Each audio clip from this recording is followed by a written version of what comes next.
دنیا میں سب سے مجبور آدمی وہ ہے جو اپنی خواہش کا غلام ہے، جو اپنے نفس کا مرید ہے۔ نہ خواہشیں بڑھانا، مطلب گھر میں صبح کا ناشتہ کرتے وقت یہ پلان کرنا کہ آج شام میں نے برگر کھانا ہے، یہ درست نہیں ہے۔ دوپہر کی روٹی گھر میں اچھی پکی ہوئی ہے، اماں نے پسینہ اٹھا کے پکائی ہے، اور صاحب کہہ رہے ہیں نہیں میرا نفس کہتا ہے کہ آج میں نے پیزا ہی کھانا ہے۔ نفس کی خواہشات کو نہ بڑھانا، یہ بندے کو غلام بنا لیتی۔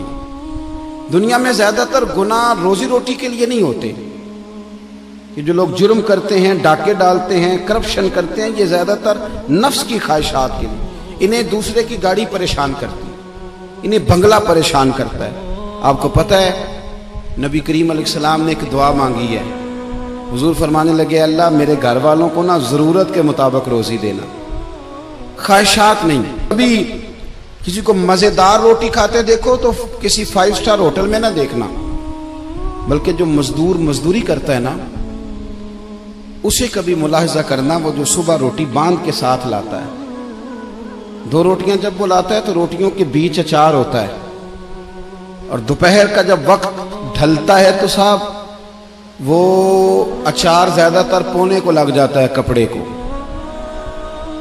اور مزدور کے کپڑے بھی میلے کچیلے ہوتے ہیں۔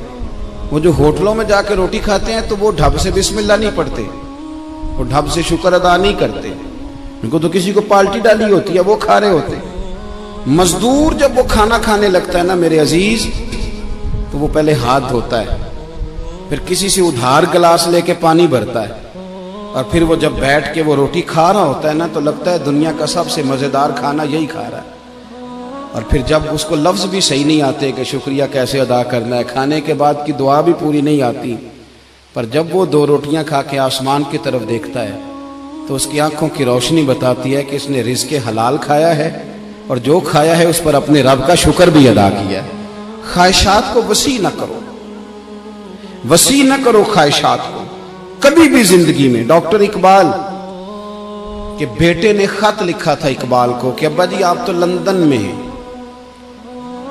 تو مجھے کچھ فیس دینی ہے، تو اگر اجازت دیں تو میں کسی سے ادھار لے لوں۔ آپ نا ماں اور باپ کو کبھی کبھی کٹہرے میں کھڑا کر دیتے ہو جب کہتے ہو کہ پکنک جا رہی ہے مری، جہاں سے مرضی ادھار لے کے دو۔ آپ کو پتہ ہے پھر آپ کا باپ بیچارہ کیا کرتا ہے؟ کسی کے سامنے ہاتھ پھیلانا پڑتا ہے تو بڑی کمزوری ہوتی ہے۔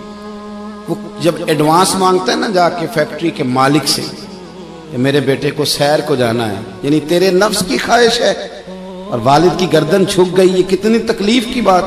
کوئی ایسی خواہش زندگی میں پیدا نہ کرو جو ماں باپ کو، اساتذہ کو اور دیگر کو تکلیف میں مبتلا کرے کبھی بھی۔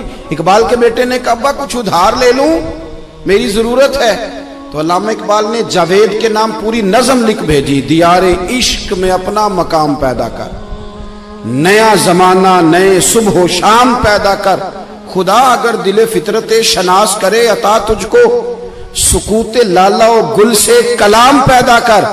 اور کہنے لگے میرا طریق امیری نہیں فقیری ہے، بیٹے خود ہی نہ بیچ غریبی میں نام پیدا کر۔